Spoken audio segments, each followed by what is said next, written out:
Welcome to Behind the Cover, the podcast where we explore the creative thinking behind media production. Today I'm joined by Gabriella to discuss her magazine project that goes by the name of The Daily Crumb. This magazine focuses on breakfast and bakery culture. We'll be discussing how her product uses conventions, represents social groups, engages audiences, develops production skills, and integrates technology in the process.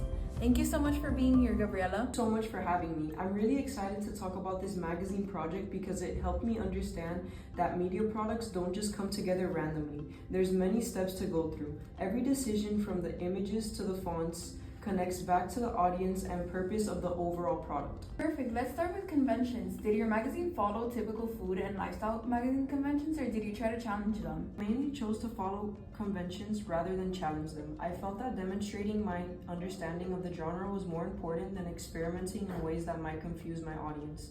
Although I gave it my own touch and made it unique, I did that while following conventions to keep my audience engaged. When I analyzed real food and lifestyle magazines, I noticed consistent features: dominant cover imagery, warm color palettes, minimal clutter, and strong visuals. So I applied those conventions to my own product. For example, I used a large central image of breakfast food on the cover. In Food magazine, the food acts as a primary selling point. It communicates the genre instantly without relying heavily on text. I also carefully considered lighting, composition, and color tone. You weren't just copying conventions, you were applying them strategically, giving them your own touch. Exactly. I wasn't just following conventions blindly. I was thinking about the reason why they exist. For example, the masthead placement at the top ensures brand recognition. The cover lines are positioned to frame the image rather than compete with it. That helps maintain a visual balance. I also made it a priority to develop a strong and consistent house style by repeatedly using soft pink shades and neutral light tones. I was able to create a clear visual identity for the brand I wanted for my magazine. This consistency means that when my audience looks at different pages of my magazine, they can immediately tell that they are all part of the same magazine, which strengthens overall recognition and professionalism. What about in terms of representation? Well, representation was a very important key factor to me. My magazine represents young people who enjoy cafe culture and especially the aesthetic of social spaces. Instead of portraying high-end luxury dining, I chose relatable bakery environments to target my audience more accurately. This creates a representation of youth culture that values comfort, creativity, and community. It avoids stereotypes and instead presents young people as individuals who appreciate simple but meaningful experiences. Overall, I use conventions to reinforce realism while shaping a specific representation that aligns with my target demographic. Let's move on to audience. Who did you have in mind when creating this magazine? My primary target audience is teenagers and young adults who are interested in brunch culture, cafe environments, and social media food trends. I also thought about the demographics so my audience can value aesthetic experiences, comfort, and social interaction. What influenced your creative decisions? Influenced everything. For example, the warm tones and bright spring color palette were chosen to reflect the aesthetic preferences of this age group. Many young audiences engage with visual platforms like Instagram, so my presentation matters a lot. The mode of address is also important. I used language that feels conversational and inclusive rather than overly formal to make it more enjoyable for my target audience. That helps position the audience as part of the experience instead of passive observers. Distribution in the real world. As this is a real media product, it would likely use cross-media distribution to gain a wider audience. In print form, it could be placed in cafes, bakeries, or bookstores where the niche audience would naturally encounter it. However, in today's media environment, digital presence is also essential for the development of it all. An Instagram account could extend the brand identity beyond just printed versions. Food photography performs strongly on visual platforms, which could increase engagement. By combining print and digital platforms, the magazine could expand audience reach and maintain relevance. How did your skills develop from the start to finish of your magazine? At the beginning, I underestimated how complex layout design is. I struggled with spacing and didn't fully understand how to guide the reader's eye using visuals. Over time, I learned how important alignment and balance are, especially between the photos and the text.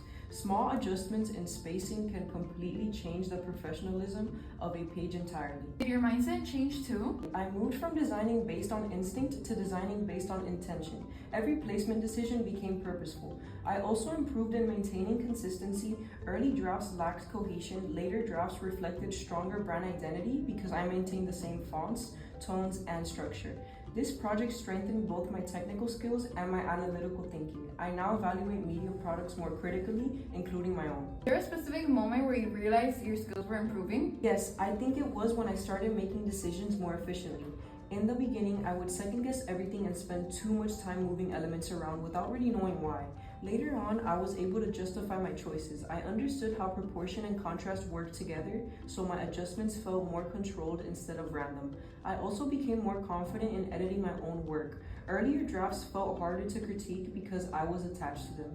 As I progressed, I learned to step back and look at the magazine more objectively, almost like I was the audience. That shift helped me identify weaknesses and improve them without feeling discouraged. Understanding of media theory influenced that development? Yes, because once I started connecting practical designs choices to theories, everything made more sense. Concepts like visuals and audience positioning weren't just abstract terms anymore. I could see how they applied directly to my layout decisions. They made my product process more analytical rather than purely creative. It also helped me think, what about intention? Instead of asking, does this look good? I started asking, what meaning does this create? That question changed the way I approached every page. Do you think the project changed how you see media overall? Definitely. I no longer see magazines as a simple collection of images and text. I recognize the strategy behind them, the planning, the structure, and the way that they guide audience interpretation.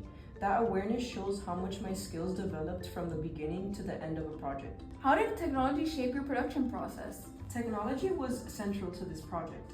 I used digital design software to build and refine layouts. This allowed me to experiment with typography, resizing, and color adjustments until the pages felt cohesive. Without digital tools, achieving this level of precision would have been extremely difficult. What about research? Online research helped me analyze existing magazines and understand genre conventions. I compared layouts, masthead placement, and color schemes to inform my own design decisions. I also used accessible hardware, such as my iPhone 15, to capture and review images. This reflects how modern medium production relies on digital accessibility. Technology didn't just support my work, but it enhanced it. It allowed flexibility, experimentation, and refinement that traditional methods would not. Technology gave you a lot of creative control. Did it change the way you handle drafts over time? Yes, completely. One of the biggest advantages was the ability to constantly revise. I didn't have to treat my first draft as final. I could go back, adjust layouts, test different spacing options, and refine visual balance as my understanding improved. That made the process feel ongoing rather than fixed. It also made me more critical of my own work. When everything is digital, you can step away and return with a fresh perspective. I started noticing small inconsistencies in alignment, proportion, and scale that I would have not caught at the beginning. That attention to detail helped elevate the professionalism of the final product. Working digitally made the project more realistic in terms of industry practice? Most contemporary magazines rely on digital production workflows. Designers collaborate through shared files, make rapid edits, and adjust content based on feedback.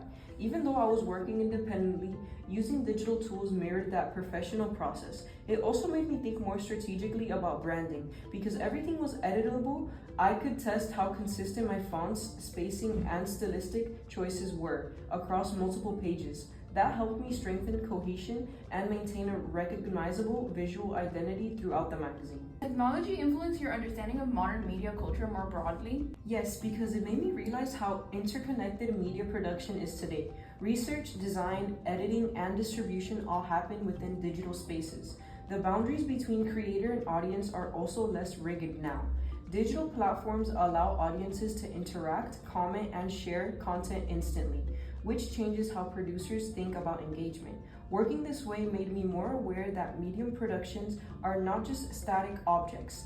They exist within an evolving digital environment. The understanding shaped how I approached my final outcome and how I evaluated its potential beyond just print. Gabriella, this has been such an insightful discussion. It's clear that your magazine, The Daily Crumb, wasn't just about creating something visually appealing, but also about understanding how media products communicate meaning through conventions, representation, audience targeting, and technology.